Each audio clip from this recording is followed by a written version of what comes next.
So today we are discussing about the next lesson, that is light and associated phenomena. So what is in by light? Light is a kind of energy, and uh, we all are observing. We can see any kind of the image just because of the light. When light is reflecting back from this object and it is coming inside our eyes, and because of that only we are able to observe the particular things. So that is nothing but the light. So we are seeing different type of the light sources, such like the sun is a natural resource of the light, then bulb, led, that's all are the artificial resources of the light. So now next topic that we are discussing about the rectilinear propagation of light. So what is by rectilinear propagation? Propagation means traveling of light. Okay, so rectilinear means what? The light is always traveling in a straight line. That is nothing but the rectilinear propagation. So this rectilinear propagation of light, it can be demonstrated with the help of this activity. So what is that activity? You have to take 3 cardboard and make a hole at the center and put a candle behind of these 3 cardboard. You can see the image of this candle is on the front of these cardboards. So how this happen? Because the light is always traveling in a straight line. Okay, and just because of this we can able to observe the image. So now this can be easily understand with the help of this example. When you are taking a laser light and turning on it, then you can observe that light is always traveling in straight line. You can observe it with the help of this example. Now so there are two types of the reflection. First is a regular reflection and another is irregular or diffused reflection. So regular reflection means what? In that image,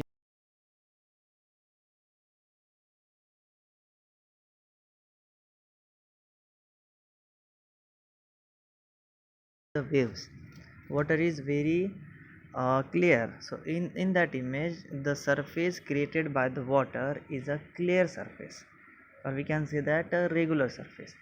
So image is created because of that regular surface is also a clear. So that is nothing but the regular reflection. Okay तो इससे image भी कैसे बनेगा? Clear image बनेगा. Now second example you can see that जो water का surface है यहाँ पर जो आपको दिख रहा है वो क्लियर नहीं है, रेगुलर नहीं है. ठीक है, इसको हम बोलेंगे इरेगुलर और डिफ्यूज्ड सरफेस. और इससे जो इमेज बनेगा, ये जो रिफ्लेक्शन वाला जो रेज है ना, ये स्कैटर हो जाएगा इधर उधर, जिसकी वजह से अच्छे से इमेज नहीं बन पाएगा.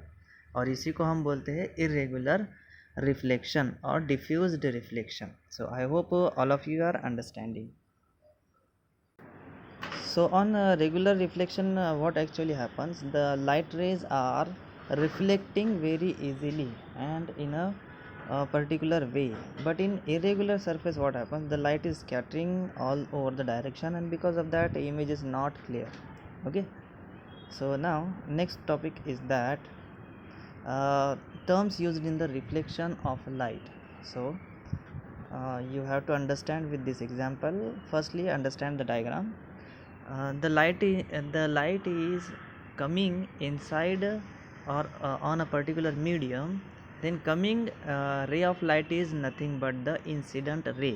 ठीक है, और ये जो लाइट आने के बाद जो रिफ्लेक्ट होके जा रही है ना, उसको हम बोलते हैं रिफ्लेक्टेड रे. समझा यहाँ तक? नेक्स्ट देखो, जो इंसिडेंट रे है और जो रिफ्लेक्टेड रे है, ये दोनों के सेंटर में हमने क्या किया? एक नॉर्मल क्रिएट किया. ठीक है, अब ये जो नॉर्मल है, ये नॉर्मल को हमने नाम दे दिया n.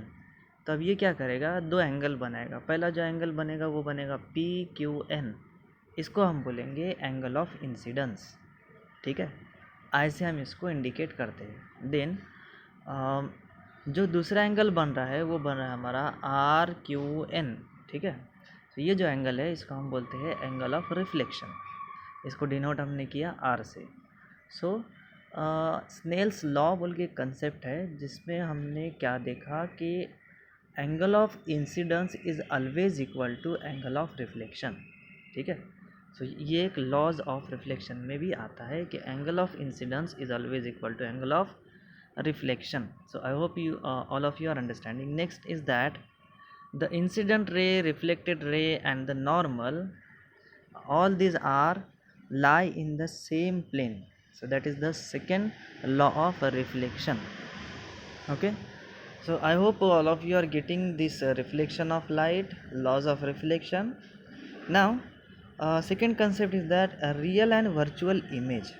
सो इमेज मतलब क्या होता है कि जैसे हमने मिरर के सामने अगर आप खड़े हो तो मिरर में एक आपका खुद का आपको इमेज दिखता है, ठीक है। सो ये in front of the surface आपको दिख रहा है, in front of the mirror आपको दिखता है, ठीक है। सो ऐसा जो इमेज है इसको हम बोलते हैं रियल इमेज, ठीक है। क्या बोलना है इसको? Real image. दूसरा एग्जांपल, जैसे हम कोई चीज़ देखते हैं, ठीक है, हमारे आइज़ के थ्रू, तो क्या होता है, लाइट रेज रिफ्लेक्ट होकर हमारे आइज़ में जाते हैं और रेटिना पे उसका इमेज बनता है, ठीक है। हमने क्लास में डिस्कस किया था इसके बारे में। सो रेटिना में जो हमारा रिफ्लेक्शन का जो इमेज बनता है वो भी हमारा जो इमेज है वो रियल इमेज है, ठीक है। बट अगर सरफेस के पीछे अगर इमेज बनता है, ठीक है, तो उसको हम क्या बोलेंगे? वर्चुअल इमेज, ठीक है। जो कि इमेज हमारे मिरर के बिहाइंड बनता है उसको हम बोलते हैं वर्चुअल इमेज। ये कहाँ पे हमको देखने को मिलेगा? मैग्नीफाइंग ग्लासेस में। तो समझा यहाँ तक? नेक्स्ट अब हम देखेंगे प्लेन मिरर।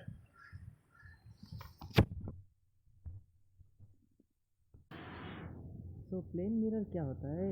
जो कि हम देखते हैं मिरर में जब भी हमारा जो इमेज बनता है ना, वो इमेज हमको रियल इमेज दिखता है और जितना हमारा साइज़ है उतना ही हमको वहाँ पे फील होता है कि जो मिरर वाला हमारा इमेज है वो भी उतना ही साइज़ का हमको दिखेगा। सेकंड थिंग इज़ दैट जो डिस्टेंस है वो भी हमको सेम दिखेगा, ठीक है। सो मिरर बनता किससे? मिरर हम दो टाइप के देखते हैं, तो मेटल से भी बनाते हैं मिरर को, वेल पॉलिश्ड करके। जो मेटल सरफेस है बहुत ज़्यादा शाइनी होता है और जो कि लाइट यहाँ से रिफ्लेक्ट होगा और रेगुलर रिफ्लेक्शन होगा, ठीक है। और इसके वजह से जो इमेज क्रिएट होगा वो भी क्लियर इमेज बनेगा। So it is also use as a mirror. Then water surface का भी एग्जांपल हमने देखा था। वाटर सरफेस भी कभी एक्ट करता है किसके तरह? मिरर की तरह, जब वो क्लीन हो, जब वो रेगुलर हो तब। Then third one is that mirror जो है ना हमेशा क्या करता है? लैटरल इन्वर्जन करता है। लैटरल इन्वर्जन मतलब जैसे एक्स और वाई एक्सिस होते हैं ना, तो वाई एक्सिस हमारा वर्टिकल एक्सिस होता है, तो मिरर ऑलवेज क्या करता है? हमारे वर्टिकल एक्सिस का जो प्लेन है उसको चेंज करता है। मतलब हमारा राइट साइड जो है ना मिरर में हमको लेफ्ट दिखेगा, ठीक है। So that is nothing but the lateral inversion. सो इसीलिए आपने एम्बुलेंस पे जो नाम देखा है वो आपको इन्वर्टेड नाम दिखेगा, ठीक है। जब आप उसको मिरर में देखेंगे तो उसलिए आपको वो सही से दिखेगा, ठीक है।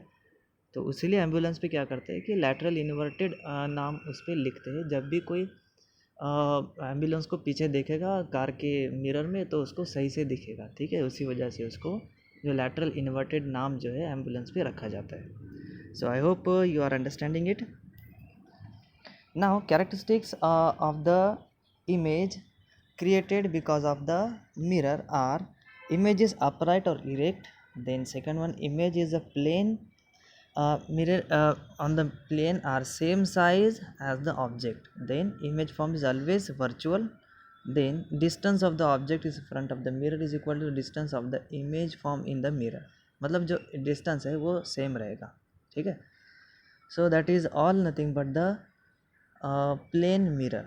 Then next type of the mirror is that spherical mirror. Spherical mirror क्या होता है? कर्व मिरर होता है जो कि फॉर्म करते हैं हम हॉलो ग्लास स्फेयर से, ठीक है, जो कि एक रिफ्लेक्टिव सरफेस से बना होता है। Then there are two types of the spherical mirror. First is the concave and second is the convex. अब ये कॉनकेव और कॉन्वेक्स मिरर को समझने के लिए हम क्या करेंगे कि एग्जाम्पल देखेंगे हमारे स्पून का, ठीक है। तो जब आप स्पून का जो इनर साइड का जो पार्ट है, ठीक है, इनर साइड जो कि अंदर दबा हुआ होता है, ठीक है, वो पार्ट में जब आप देखेंगे आपका इमेज तो आपको आपका इन्वर्टेड इमेज दिखेगा, मतलब उल्टा इमेज दिखेगा आपको, ठीक है। और जब आप है ना उसके बैक साइड से जब आप इमेज देखेंगे तो आपको सही इमेज दिखेगा, ठीक है। सो कॉनकेव और कॉन्वेक्स जो है ना, ये कंसेप्ट क्या है? कॉनकेव मतलब केव लास्ट में नाम आ रहा है ना, इसको याद रखने के लिए बता रहा हूँ। केव जो नाम आ रहा है, केव हमेशा होता है माउंटेन्स के अंदर, केव्स, ठीक है। तो अंदर वाला पार्ट मतलब केव, तो इसको हम याद रख सकते हैं। जो भी मिरर ऐसे अंदर से रिफ्लेक्ट करेगा उसको हम बोलेंगे कॉनकेव मिरर, ठीक है। रिफ्लेक्टिव पार्ट उसका कहाँ पे है, इनर पार्ट है, ठीक है। और जो मिरर का रिफ्लेक्टिव पार्ट आउटर है उसको हम बोलेंगे convex mirror. So I hope you are getting. So these are the two types of the mirrors.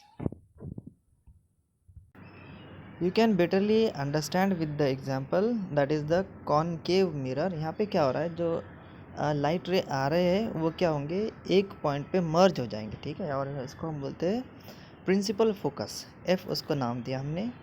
Then दूसरा जो हमारा रिफ्लेक्टिव सरफेस है ये आउटर है, तो यहाँ पे क्या होगा, जो इमेज आ रहे हैं वो आउटवर्ड्स डायरेक्शन में रिफ्लेक्टेड बैक होंगे, ठीक है। So that is the basic difference between the concave and convex mirror. So I hope all of you are getting